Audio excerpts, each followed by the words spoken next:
Hey everybody, Nick Espinosa, your chief security fanatic here, and today we are talking about Google because I'm asking the question, can Google get us all to start using woke language? Now, this is actually really interesting of what they're doing, and I'm sure this is going to spark a good chunk of debate as well, and I definitely have some detractors here that I want to quote, from this article that's coming from the Daily Mail.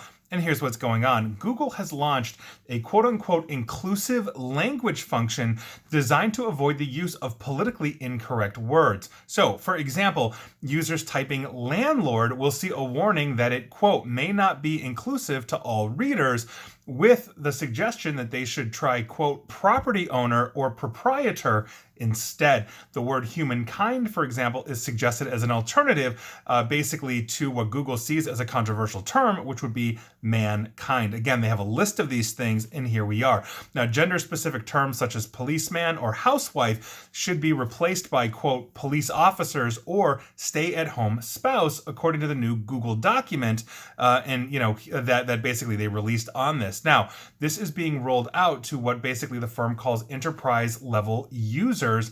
And I think that this is absolutely interesting. I went myself to just google.com and typed in landlord and humankind and policeman and housewife and all these kinds of things. And essentially, I didn't get any of these kinds of suggestions. Now, I didn't try it in Google Docs, and I think this is where we're going to start seeing these things more than actually in Google searches, and a ton of people use Google Docs. Now, many computer document systems use methods, obviously, to correct spelling and grammar, but nudging users towards quote-unquote woke language is being seen by critics as a step too far, and tests of the system have also shown major flaws. So, for example, in Google Docs, a transcribed interview with former Ku Klux Klan leader David Duke, in which he uses an absolute ton of racial slurs, and if he's in the Klan, you know what he's saying.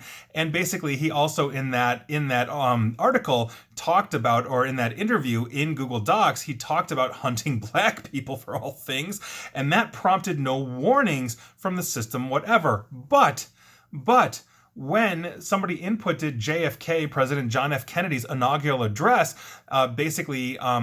he says in his inaugural address, for all mankind, it made the suggestion to change it to for all humankind. So there you go.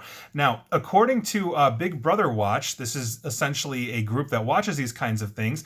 One of their members, Silky Carlo, talking to the Sunday Telegraph, said, and I quote, Google's new word warnings aren't assistive, they're deeply intrusive. This speech policing is profoundly clumsy, creepy, and wrong, often reinforcing bias.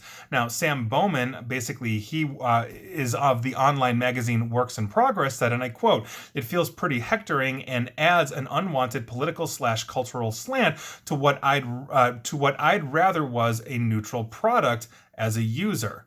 Now, that is kind of a weird quote and doesn't make sense, but I'm literally reading that verbatim. I think basically what he's saying is essentially that he's seeing this as unneeded and unnecessary, and there you go. Now, a Google spokesperson said, and interestingly enough, the Daily Mail called it spokesman, but I just corrected it to spokesperson in my brain, said, and I quote, our technology is always improving, and we don't yet have a solution to identifying and mitigating all unwanted word associations or biases. And so I think this is, obviously interesting. Language changes. That's one of the things that a living language has. That's why we no longer have Latin anymore. It's a dead, unchanging language.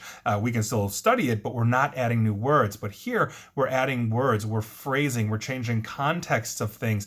What word A meant 200 years ago may be different than what it means now. Look at the term gay, for example. Gay obviously now means somebody of the homosexual persuasion or orientation, but in the 1950s, gay meant happy. Gay meant happy. So words change, words shift and adjust. I can understand wanting to keep up with those things, but as we are living in a politically correct or incorrect culture, depending on how you look at it, is this actually going to help? Is this a good thing in the sense that if we all understand mankind is simply all of humankind, do we really need to correct that word, or are we, as a society, becoming so sensitive that man has to be replaced with human?